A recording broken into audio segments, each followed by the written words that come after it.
So coming back to your negatives about, are news organizations becoming activists in some way? Let's talk a little bit about that. I mean, how is that? My questions are legitimately, how much of this is this generational? Is it based on commercial demands from the audience? Is it what is causing this really? And I think a lot of news organizations are, scared of this proposition. I mean, Dean Baquet, the editor-in-chief of the New York Times, he went on the record saying we get a lot of pressure from our readers to be, now, anti-Trump and boosters for the Biden administration. And he's like, we're not boosters for anyone. We report.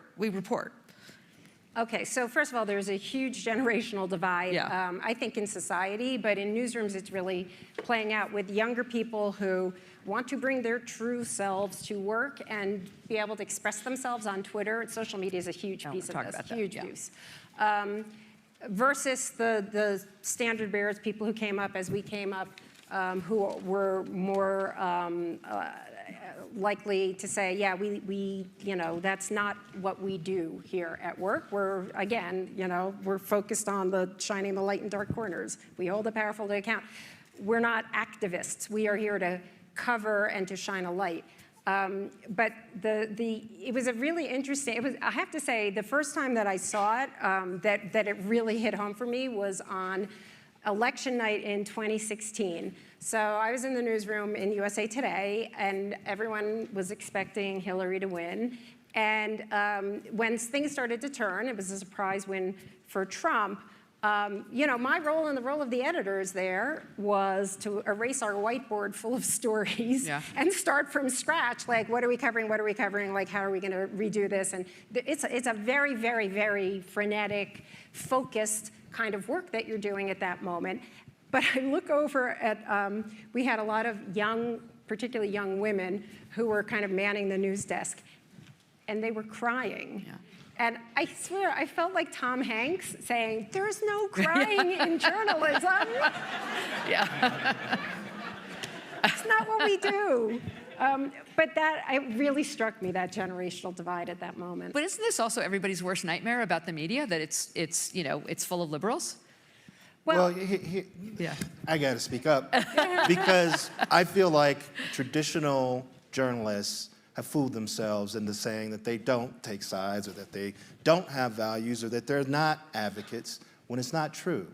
Traditional journalists have been advocates for the status quo for years.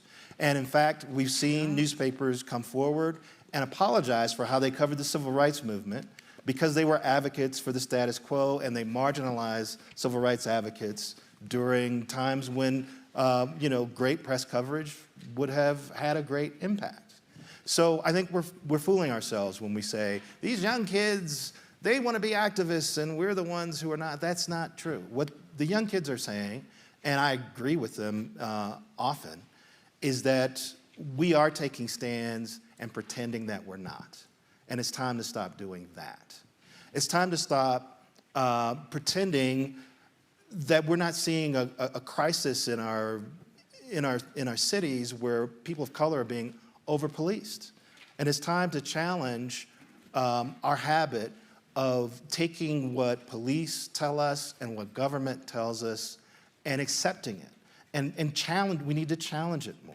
And we need to challenge all these conventions that we have about policing, all these conventions that we have about whether or not systemic racism exists and how it impacts people, whether or not systemic sexism exists and how it affects women in the workplace and in life. I think that's what they're talking about. These young journalists are smart and sharp, and they are challenging us to live up to the values we say we stand for as journalists. And I think I saw it in NPR's newsroom.